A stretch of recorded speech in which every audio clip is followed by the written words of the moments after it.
Sama-sama tayong magiging Saksi!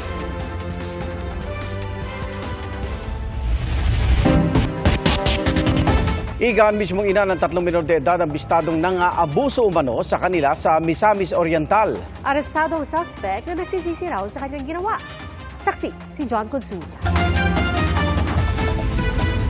Sa loob ng bahay na ito sa Misamis Oriental, inabutan ng mga tauhan ng NBI Human Trafficking Division ang 27 anyos na babaeng target ng kanilang operasyon.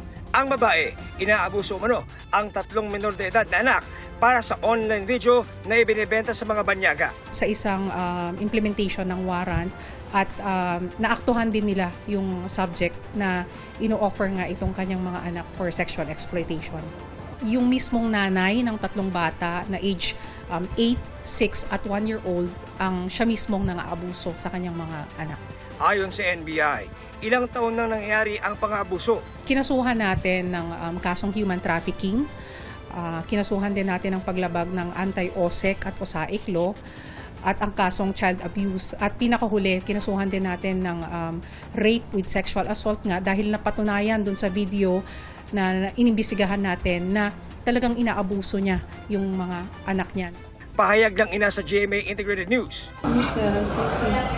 Nakakulong na ang suspect habang itin-over na sa DSWD ang kanyang mga anak.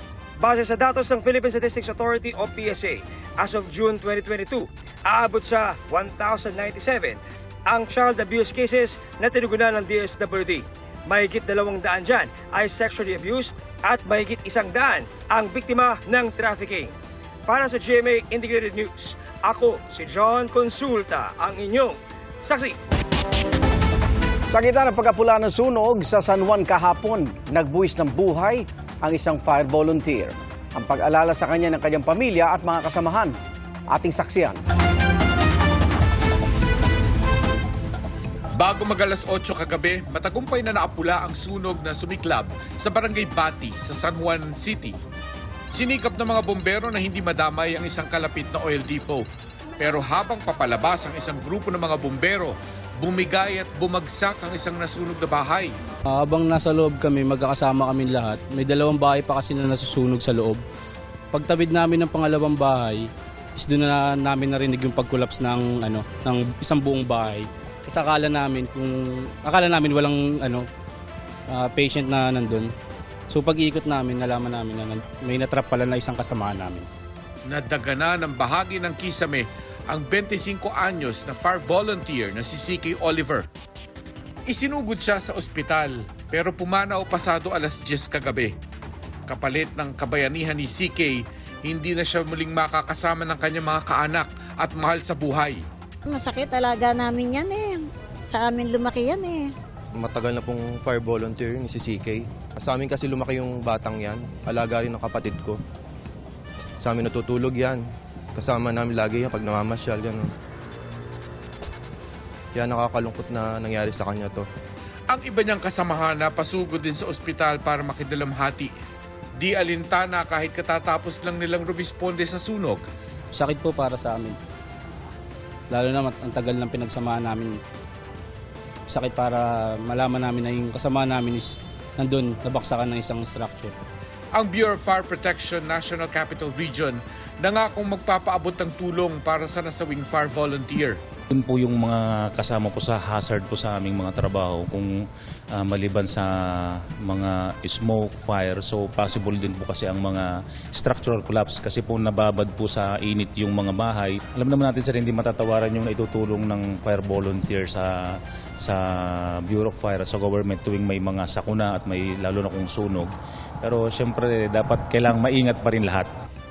Base sa datos ng BFP, tumaas ng halos 37% ang bilang ng mga sibilyang nasawi ngayong taon. May naitala ring mahigit 40 bombero na nasugatan. Wala namang naitalang namatay sa hanay ng BFP.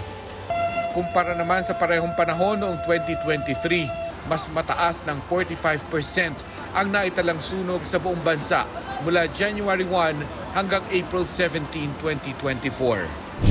Para sa GMA Integrated News, ako si Mark Salazar, ang inyong saksi. Patay sa pamamaril ang 13 anyos na estudyante sa Agoncillo, Batangas. Ayon sa pulisya, papasok sana sa paaralan ng biktima nang bigla siyang barilin. Pasado alas 6 kaninang umaga. Agad daw tumakas ang suspect sa kanyang motorsiklo. Hustisya ang sigaw ng pamilya ng biktima na wala raw nakikitang dahilan para patayin ang dalagita. Patuloy ang investigasyon at pagtugis sa suspect. Kahuli ng barko ng China Coast Guard pero Chinese fishing militia vessel pala. Namatahan ang mga ganyang barko sa Bajo de Masinloc. Ayon sa Philippine Coast Guard, patunay ito na may ugnayan talaga ang China Coast Guard at ang Chinese militia. Saksi sina Rafi Tima at Chino Gaston. Sa larawang ito mula sa Philippine Coast Guard, 2 barko ang makikita sa Bajo de Masinloc. Ang isa, kulay blue na Chinese fishing militia ship o mga barkong nagpapanggap na mangingisda pero katuwang ng China sa pagharang sa mga barko ng Pilipinas sa ating exclusive economic zone. Ang katabi nito, fishing militia din pero ginawang kulay puti. Kakulay ng mga barko ng China Coast Guard na naglalatag ng floating barrier sa Bajo de Masinloc. Base sa mga litrato, kulang sila sa navigational at surveillance equipment at walang marka ng China Coast Guard. We are thinking na kaya itong ganitong uri ng Chinese fishing vessel or Chinese maritime militia ang ipinadala ng China dito sa loob ng lagoon kasi temporarily ito yung magki-carry out nung responsibility niya ng paglalagay ng floating barrier every time na meron silang ma-monitor na Philippine Coast Guard or BFAR vessel. Ang mas moderno at mabibilis na barko ng Chinese Coast Guard naman, pumuesto daw sa labas ng bahura. Inaalam pa ng PCG kung bakit may pagbabagong ganito sa operasyon ng China. They are making use of Chinese maritime militia as their alternate vessels on those instances na wala yung presensya ng China Coast Guard. So parang ano pala to, sir? Parang proof na may link talaga yung China Coast Guard and the militia? Yes. Mula sa 12 noong Lunes, 4 na lang ang Filipino fishing boat na na-monitor sa Bajo de Masinloc. Hindi naman nagbago ang bilang ng Chinese maritime militia vessels na nagbabanday doon batay sa monitoring ng AFP. Para makatulong sa mga mangingisdang pumapalaot sa West Philippine Sea, palalakasin ng BFAR ang kanilang PAYO system at lalagyan ng tracker para ma-monitor. Sa sistemang ito, naglalagay ng dahon ng nyug ang mga mangingisda sa ilalim ng dagat at nilalagyan ng floater. Nagsisilbi itong silungan ng maliliit na isda na siya namang nakakainganyo sa mga malalaking isda. Kabilang sa nakikinabang ang mga mangingisdang pumapalaot sa payaw na inilagay ng BFAR sa West Philippine Sea sa bahagi ng Subic, Zambales. Okay naman sir yung pangingisda. Kaya lang nga po sir yung payaw na napuntahan natin, hindi masyado marami ang laman. Malaking tulong pa rin daw lalo't hindi na sila nakakapangisda sa loob ng Bajo de Masinloc. Meron din sa labas pero pinutol umano ng mga Chinese. Ilang araw matapos putulin ng Philippine Coast Guard ang floating barrier na inilatag ng China sa entrada ng Bajo noong nakaraang taon. Ano yung nalamang Chinese? Yun po yung report ng mga mangingisda namin doon sa Scarborough. Babalik tayo at ilalagay natin ito. Palalakasin na raw ng BFAR ang kakayahan ng mga mangingisdang Pinoy, hindi lang para dumami ang kanilang huli, pero para hindi naman sila dehado sa mga dayuhang patuloy na nananamantala sa yamang dagat ng bansa. Dati nang sinabi sa ulat ng ilang pahayagan ng Chinese Communist Party na nakakasira sa kalikasan ng mga payaw, bagay na pinabulaanan ng BFAR. Stationary po ito, hindi ito gumagalaw. So hindi po ito sabihin nating posibleng makagalugad dun sa ilalim ng karagatan. Siguro kung may masasabi tayong nakakasira, yun yung pagsisira ng mga coral reef para lamang magligay ng mga structures illegally. Mula rito sa Subic, Zambales, para sa GMA Integrated News, Rafi Tima, Chino Gaston, ang inyong saksi. Inimbitahan ng Pilipinas ng Japan na sumali sa balikatan exercises sa susunod na taon. Ayon sa tagapagsalita ng balikatan na si Colonel Michael Lohiko, October 2023, nagpahayag ng interes ang Japan. Pero observer country muna sila ngayong taon kasama ang 13 pang bansa gaya ng Canada at New Zealand. Magbubukas ang balikatan 2024 sa Lunes, April 22. Sasabak sa pagsasanay ang 5,000 sundalo ng AFP at 11,000 US troops. Isang napiling training area ang dulong bahagi ng Pilipinas sa norte malapit sa Taiwan. Ayon kay Lohiko, paghahandayan sakali magkagulo sa lugar na iyon. Isang profesional na basketball player ang nahuling dumaan sa EDSA busway kahit bawal. Sa iba pang pangunahing kalsada naman sa Metro Manila, nagsimula ng panguhuli sa mga e-bike at e-trike. Saksi si Oscar Oida. Naluha na lang ang 16 anyos na binatilyong ito nang mahuling pumapasada ng e-trike sa may panulukan ng EDSA at Taft Avenue ngayong hapon. Sa ito o boundary? Sa mama ko po. Sa mama mo? At sasakay ka na? Nga pa sir. Opo. Bawal nga po kayo dito sa EDSA, bawal di kayo sa TAF. So dapat di kayo dumadaan dito. Kasi, di ba, mahuhuli kayo niyan. Wala ring lisensya ang binatilyo, kaya in-impound ng mga tauhan ng MMDA ang kanyang e-trike. Pag na-impound kasi ito yung papawin ako ng probinsya yun. Alam mo, magagawa, i-impound na nila yan.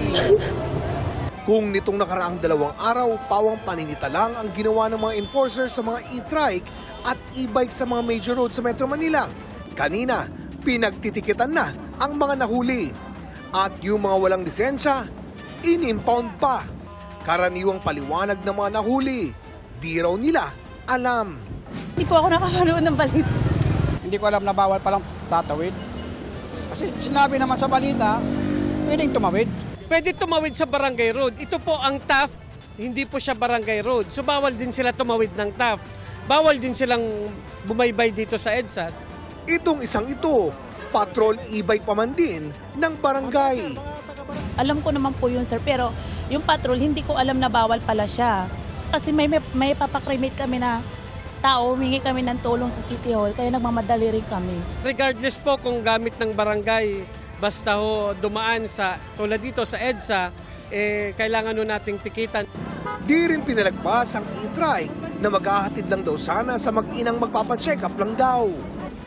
Huli man, isinakay na lang sila sa mobile ng MMDA para maihatid sa ospital. Sa buong maghapon, umabot sa mahigit 100 e-trike at e-bike ang nahuli. Mahigit sa 20 ang nahatak na nasa 2,500 pesos ang multa. Samantala, sa video na ipinost online ng DOTR Special Action Intelligence Committee for Transportation, caught on cam nang hulihin ang isang puting SUV matapos dumaan sa EDSA busway nitong Lunes. Ang driver, kinilala ng mga enforcer na isang professional basketball player. Ayon sa mga operatiba, sinubukan umano nitong abutan ng pera ang enforcer pero tumanggi ang mga nanghuli sa kanya. Sa halip, ay inisyuhan nila ng ticket kaugnay ng disregarding traffic sign at failure to carry ORCR. May mga nilabag na yan na ibang rules na dapat siguro ay ang kapulisan na ang dapat magpataw nung anuman ang mga nilabag niyang mga batas. Pero ang sa amin na sa busway ay yung pagpasok nga dun sa at hindi siya authorized na penalty of 5,000. Sinusubukan pa namin kunin ang pahayag ng naturang basketballista.